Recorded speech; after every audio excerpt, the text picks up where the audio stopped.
The gods of Olympus have abandoned me. Her şey bu efsane replik ile başladı. God of War Ragnarok'u beklediğimiz şu günlerde gelin sizi biraz eskilere götürelim. Tarihler 22 Mart 2005'i gösterdiğinde Santa Monica oyun dünyasında büyük yankı uyandıracak o oyunu piyasaya sürüyordu. Tahmin ettiğimiz gibi bu oyun God of War'dı. İlk olarak hikayesine bakalım. Yunan mitolojisi içinde geçen aksiyon macera türündeki bu oyun 3 haftalık bir zaman diliminde geçiyor ve oynadığımız karakter Kratos bir Sparta generali. Başlangıçta 50 askere hükmeden bir komutanken zamanla ordusu binlerce kişiye ulaşacak ve durak bilmeyen Kratos'un savaş merakı karşısına acıma nedir bilmeyen ve sayıları binleri geçen barbarları çıkaracaktı. Barbarlarla olan savaşında kaybedeceğini anlayan Kratos tam barbar kralı Ulrich tarafından öldürülecekken savaş tanrısı Ares'ten yardım ister. Ares! Destroy my enemies, and my life is yours. İnsanların hayatında dönüm noktaları vardır. Kratos için de dönüm noktası diyebileceğimiz olay tam olarak budur. Kratos, Ares'in yardımıyla düşmanlarını yok eder ve Ares'in hizmetkarı olur. Ares, Kratos'a Kaos'un kılıçlarını verir. Oyun boyunca kullanacağımız ana silahımız işte bu Kaos'un kılıçları olacak. Kratos da Ares adına ortalığı yakıp yıkmaya başlar. Ares'in verdiği cesaretle Kratos ve ordusu daha acımasız bir hale gelmiştir. Aslında buraya kadar Ares de Kratos da istediklerini almışlardır. Ama tüm amalar gibi bu da bizi mahvedecek. Ares'in kurduğu tuzak ile karısını ve kızını öldüren Kratos, ailesinin küllerini vücudunda taşıyarak Sparta'nın hayaletine dönüşür. Bu olaydan sonra Ares'e hizmet etmeyi reddeden Kratos, gördüğü kabuslardan kurtulmak için diğer Olympus tanrılarının hizmetine girer. 10 yıl boyunca sadakatle hizmet eden Kratos bir türlü kabuslarından kurtulamaz. Athena'da kardeşim Ares Athena'yı kuşattı. Zeus da iki tanrının birbiriyle savaşmasını yasakladığı için sen onu öldür biz de seni affedelim gibisinden bir teklif sunar. Kratos'un Ares'i öldürebilmesi için önce Kain'i bulması gerekmektedir. Kratos, Kain'i araya dursun, Ares ve ordusu da Athena'yı yakıp yıkmaktadır. Kratos, Athena'da ilerlerken mezar kazan bir ihtiyara denk gelir. Gizemli ihtiyar ile aralarında şu kısa diyalog geçer. Who are you? So, you have the blades, the skin as pale as the moon. You are the one indeed. Perhaps Athens will survive at that. But be careful. Don't want you dying before I'm done with this grave. A grave? In the middle of a battle? Who will occupy it, old man? You will, my son. Oh, I've got a lot of digging to do indeed. All will be revealed in good time. And when all appears to be lost, Kratos, I will be there to help. Kratos sonrasında yola devam eder, Kain'i kurtarır ve Kain de bir tanrıyı öldürebilecek güce sahip olan tek şey Pandora'nın kutusu. Senin onu bulman lazım. Bu kutu kayıp ruhlar çölünün ötesinde gizlenmiş der. Kratos Athena ile kutu hakkında konuşur ve kutunun bir tapınağın içinde olduğu ve tapınağın da Titan Kronos'un sırtına zincirlendiğini öğrenir. Burada mimardan ve Pandora tapınağının hikayesinde biraz bahsedelim. Bir gün tanrılar 3. Patos Verdes isimli mimarın önüne çıkarak ona bir ölümlünün kullanabileceği en güçlü silah olan Pandora'nın kutusunu barındıracak bir tapınak inşa etmesini emrederler. Tanrılara sadık olan Patos görevi kabul eder ve planlarına başlar. Bazı harpiler ve tanrıların yardımıyla ölene kadar çölde dolaşmakla lanetlenen Kronos'a boyun eğdirirler. Daha sonra Patos tapınağı Kronos'un sırtına inşa etmeye başlar. Tuzakları ve tasarımları ilk başta basitti ancak zamanla aklını getirdikçe daha da zor hale gelecekti. Aklını getirmesinin nedeni ise tapınağı inşa ederken oğullarını kaybetmesiydi. Patos oğullarının ölümlerinden sonra iyice delirdi ve tanrılar olan inancını kaybetmeye başladı. Tapınağın inşası devam ederken Pandora'nın kutusunu arayanlar tapınağı ziyaret etmeye başladı ve birçoğu öldü. Bu ilk başarısız kahraman ise lanetlenecek, oyunda ise Bodyburner olarak karşımıza çıkacaktı. Ve bu başarısız olanlar da Patos'un tuzakları daha ayrıntılı ve daha zor hale getirmesini sağlayacaktı.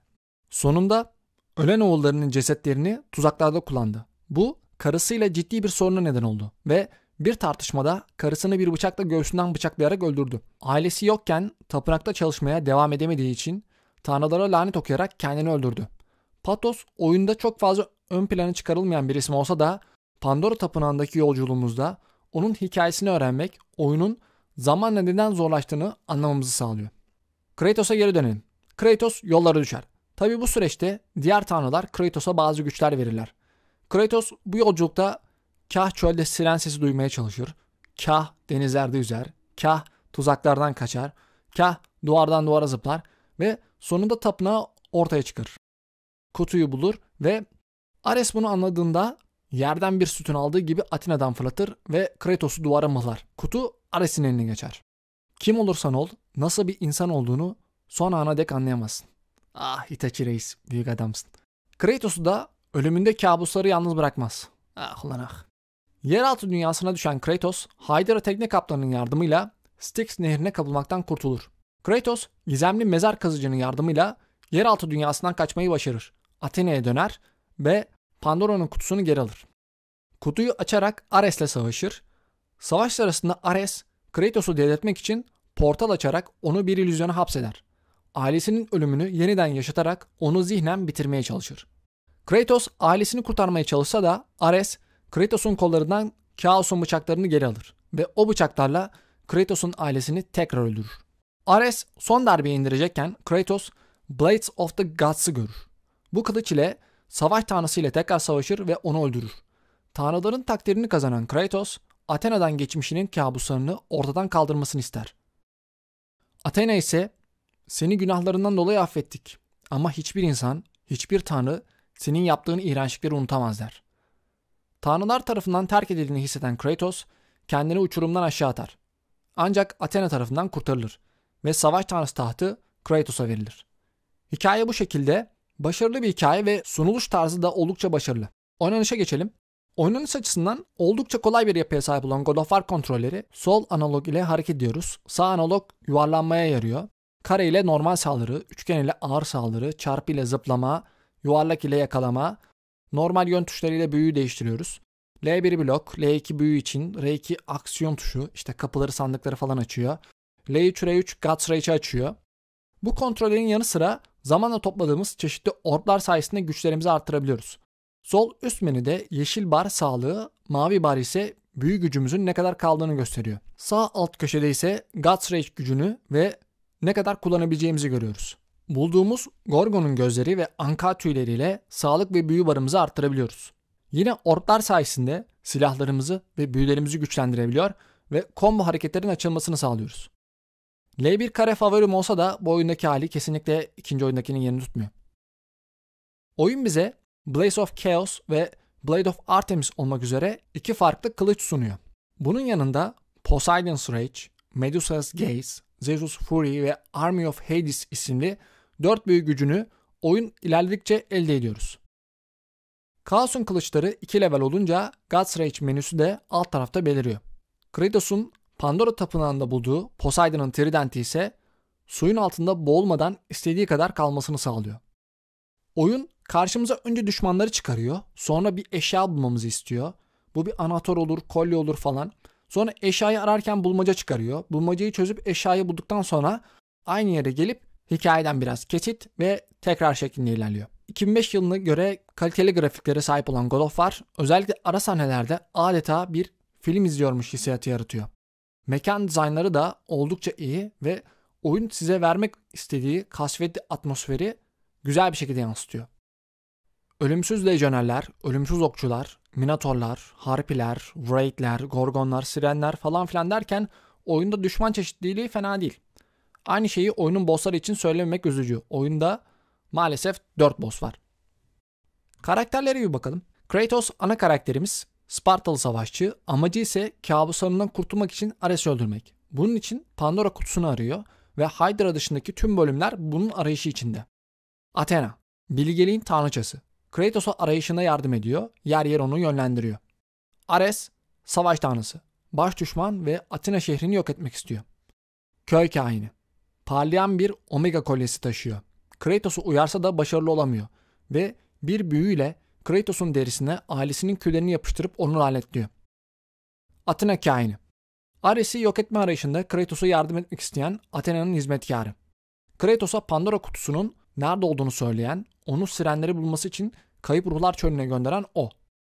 Ares ile son savaştan önce görülse de öldü mü kaldı mı belli değil. Mezarcı ya da mezar kazan adam.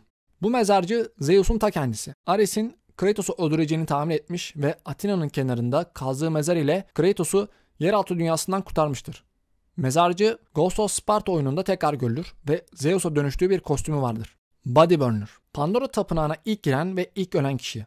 Başarısızlığından dolayı tanrılar onu cezalandırdı ve tapınakta ölen herkesin bedenini yakması için görevlendirirler. Sadece o Pandora tapınağının kapılarını açabilir. Patos Verdes III. Bu adam Body Burner'a göre sadece tanrılara hizmet etmek için yaşayan ve hizmet ederken çıldırmış bir bağnaz. Pandora tapınağını inşa etti ve söylentiye göre hala hayatta, hala içeride. Onu yıllar önce terk eden tanrıları yatıştırmaya çalışıyor. Pandora tapınağının sonlarına doğru Kratos, deliren Patos'un karısını öldürdüğünü ve ardından intihar ettiğini görüyor.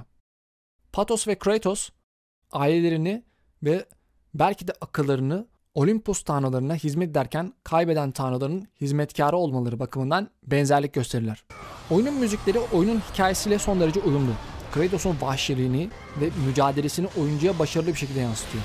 Favorilerim ise Vengeful Spartan ve Challenge of Poseidon.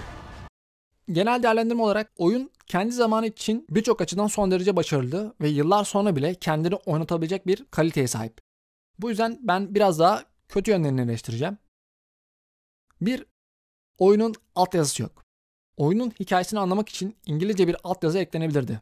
Menülerden açıp kapatabilirdik. Türkçe altyazıya hiç girmiyorum çünkü yok. 2. Bossların azlığı. Daha fazla boss eklenebilirdi. Hydra, Medusa, Guardian ve Ares dışında oyunda boss yok. Ama hiç değilse önemli eşyaları koruyabilecek birkaç boss daha eklenip oyunu çok daha keyifli hale getirebilirlerdi. 3. Oyuncuların takıldığı noktalarda oyunculara yardımcı olabilecek herhangi bir şeyin bulunmaması. Özellikle Pandora tapınağında eğer bölgeyi bilmiyorsanız dakikalarca aynı yerde dönüp dolanıp takılmanız olası. Burnunuzun ucundaki şeyi bile göremeyebilirsiniz. 4. Kamera açıları. Yer yer kendimizi görmemizi, yer yerde düşmanları ve bulunduğumuz platformları görmemizi engelliyor. Bundan dolayı düşmanlarınız size ani saldırılar yapabilir ve bazı tuzaklarda özellikle ince tahtalar gibi hassas noktalarda da bu yüzden dengenizi sağlayamıyorsunuz. 5. Gereksiz analoglar. Evet, bu oyunda analoglarda bir sorun var gibi. Yani biraz bastırmanız gerekiyor. Medusa neyse de Pandora Guardian'ında bu beni bayağı uğraştırmıştı. 6. God's Rage. Kapatıp açamıyoruz. Halbuki ikinci oyunda bunu görüp durdurabilme özelliği eklenmiş. 7. Topladığımız orbların sayısını göremiyoruz. Yine ikinci oyunda düzeltilen şeylerden biri de bu. 8. Tuşlara basma hastalığı. Evet, ben buna deli olurum. Tuşa hızlıca sürekli basmamız isteniyor. Halbuki bunun yerine tuşa bir süre basılı tutabiliriz. 9. Save slotları. Yani 4 save slotu hiçbir şeye yetmiyor. Artırılabilir. Bunun dışında eğer oyunu oynamadıysanız gerçekten şanslısınız. Harika bir macera sizleri bekliyor.